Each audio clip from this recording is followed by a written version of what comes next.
Hello, my name is Jim. Welcome to my Booktube channel about books and reading and stuff. This morning I finished Meridian by Alice Walker, and in this video I want to look at why we should read more diversely. The first reason is altruistic, because it's only fair.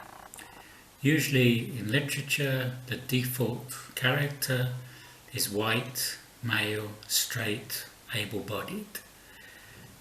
This is the default character even when the writers might not be white or straight or able-bodied.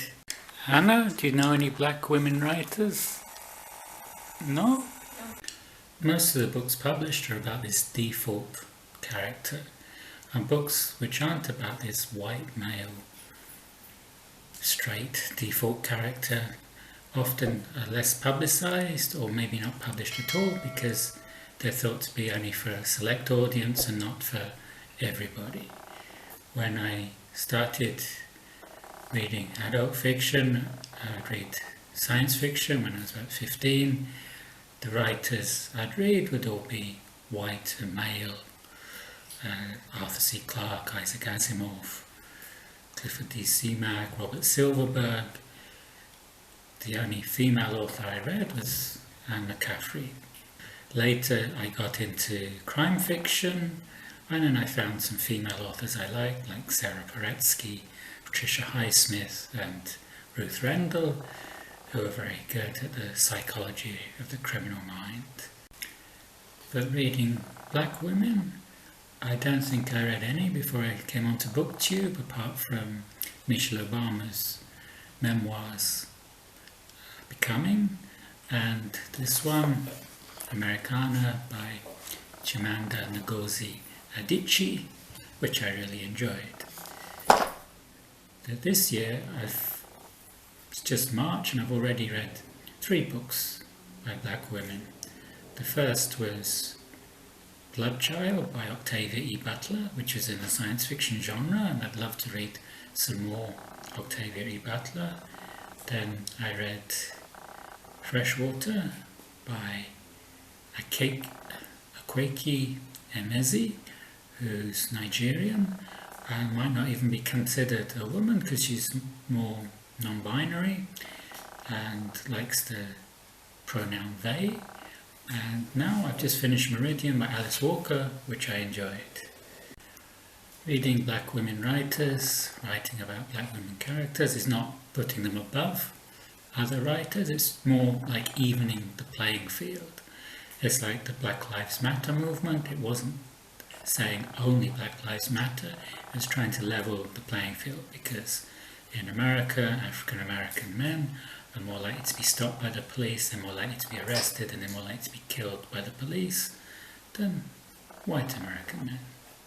The second reason is because it's important to see yourself reflected in literature.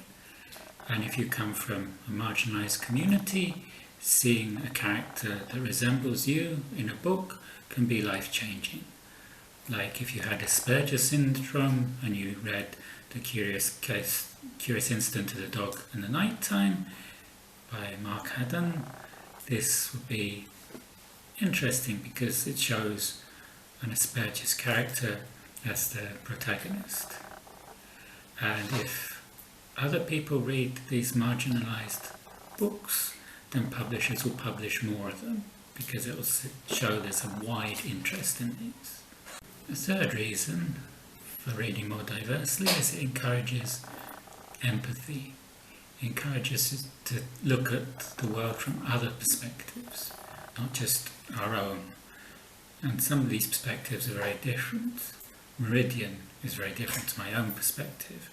Meridian Hill was a black woman growing up in the coming of age in the 1960s in American South, in Georgia, when the civil rights movement is taking off. Reason number 4 is because that's what reading is for. Reading more than any other medium helps us to get inside someone else's head, someone else's skin, to live another life, as it were, to live other lives, reading these diverse perspectives.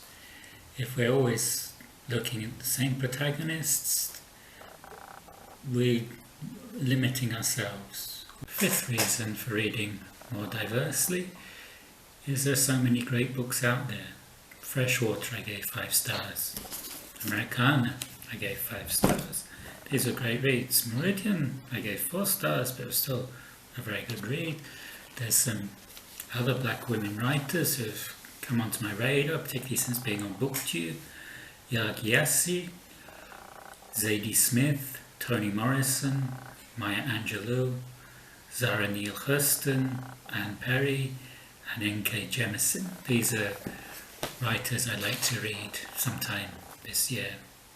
Meridian is a challenging read for many reasons. In the preface, it begins by listing 12 definitions of the word meridian, 7 noun definitions, 5 adjective definitions. The first is the highest apparent point reached by a heavenly body in its course. It also mentions a distinctive character, and then there's the adjective southern. Meridian Hill is southern. She's a distinctive character. These different definitions of meridian suggest our protagonist is a complex character, which it turns out is the case as we watch her development through the book. This is Meridian Hill's coming of age story. The narrative jumps around in time, zigzagging about. It's not a linear narrative.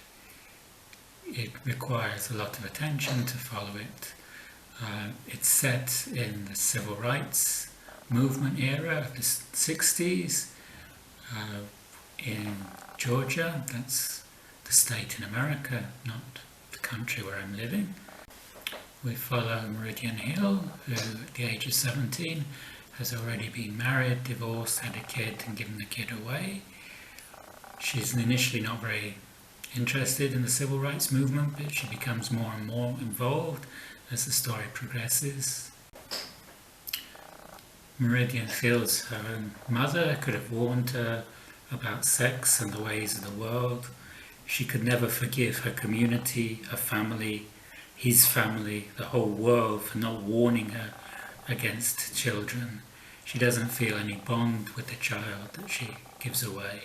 She encourages disenfranchised black people to register to vote, and she becomes involved with Truman Held, who's an activist who comes down from the north and who likes speaking French at every opportunity. The story is not just Meridian's, it's also the story of Lynn, who's a white Jewish woman from the north who wants to help the activists in the south, but she is seen as being guilty of being white, and this guilt plays on her. Both women are sexually exploited, they face the misogyny of the males around them. Meridian Hill is doubly oppressed, being African American and a woman. Touches on the slave past.